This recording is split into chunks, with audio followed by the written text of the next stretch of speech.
জাহিদুল ইসলাম আলভী আপনি লিখেছেন, শাওয়াল মাসের 6 রোজার নিয়মের ব্যাপারে যদি একটু বলতেন।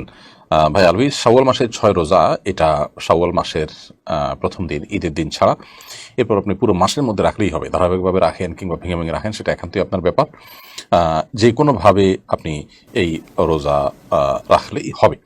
সো যে কোনো মূল্যে আপনি সওয়ালের 6টা রোজা রাখবেন, ভেঙে ভেঙে হোক আর একত্রে হোক, সোমবার, বৃহস্পতিবার কিংবা চাঁদের 13, 14, 15 এই দিনগুলোর সাথে মিট করে যদি আপনি রোজা রাখেন, তাতেও ইনশাআল্লাহ বেদিন আপনার রোজা আদায় হয়ে যাবে।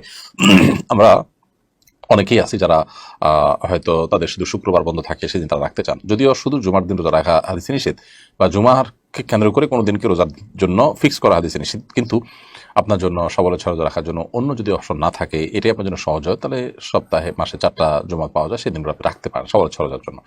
তো যে কোনো মূল্যে পুরো মাসের রোজাগুলো আপনি রেখে ফেললেই হবে ইনশাআল্লাহ বিদিনা। তবে যদি কোনো কাজা রোজা থাকে, তাহলে কাজা রোজাকে আগে রেখে তারপর এই রোজাগুলো রাখা অধিকতর উত্তম।